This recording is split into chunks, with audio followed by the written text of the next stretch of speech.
नमस्ते मित्रों।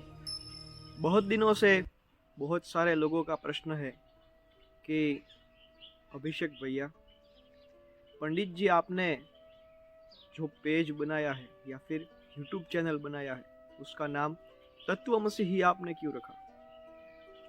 बहुत सारे लोगों का प्रश्न होने के कारण आज मैं तत्वमसी के ऊपर ये वीडियो बनाने जा रहा हूँ। हमारे उपनिषदों में एक बहुत ही श्रेष्ठ प्रकार का उपनिषद है जिसका नाम छांदोग्य उपनिषद है। छांदोग्य उपनिषद में षष्ठम अध्याय यानी छठे अध्याय में एक कथा है। जो कथा अरुणी के पुत्र उद्दालक ऋषि और उद्दालक ऋषि के पुत्र श्वेत केतु की है। उद्दालक ऋषि को बड़ी उम्र में एक पुत्र की प्राप्ति हुई थी जिस पुत्र का नाम श्वेत केतु था।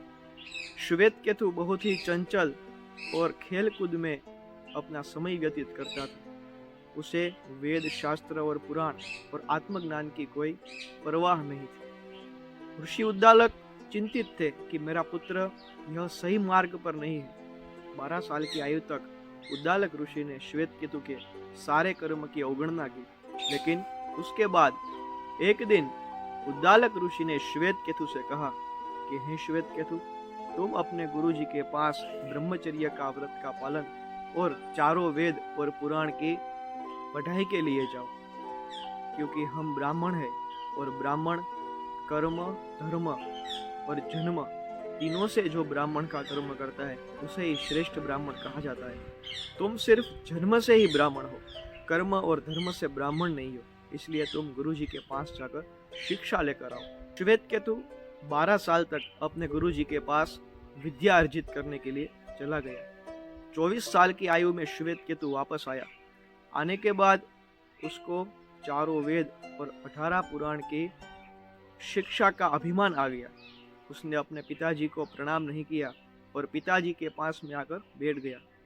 उद्दालक ऋषि को मालूम हो चुका कि मेरा पुत्र श्वेत केतु अभिमान की लपेट में आ चुका है।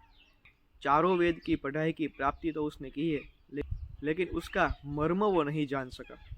इसलिए उसने अपने पुत्र श्वेत केतु को कहा, बेटा, ऐसी कौन सी चीज है जिसे जानकर सब जाना जा सकता है? ऐसी कौन सी चीज है जिसको सुनकर सब सुना जा सकता है? ऐसी कौन सी चीज है जिसको कहने के बाद कोई और विषय वस्तु कहने का अर्थ नहीं रहता?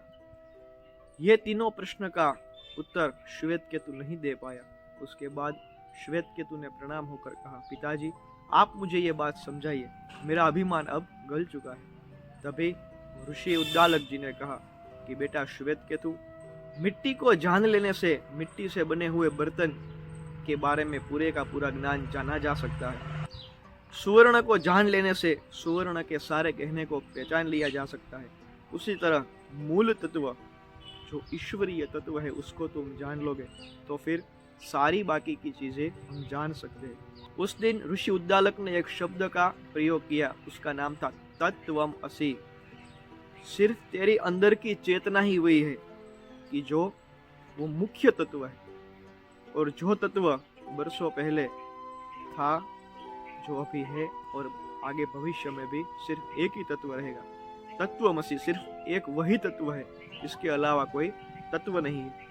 यह तत्वमसि के अर्थ को जानने के बाद श्वेत केतु का अभिमान पिघल गया और वो वेद और शास्त्र के मर्म के साथ अपना जीवन जीने लगा।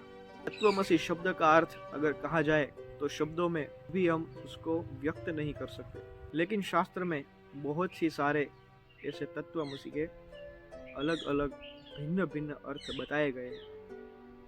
तत्वमसि पर जो लिखा जाए तो बहुत सारे पुस्तक भी हम लिख सकते हैं, और एक शब्द में अगर जानना हो तो सिर्फ वही तत्व है जिससे यह पृथ्वी संसार पूरा चलता है। ऐसे प्रकृति तत्व को हमें स्वीकार करना है और हमें उसके साथ तालमेल बनाकर जीना है। ओम नमः शिवाय। जय श्री कृष्ण।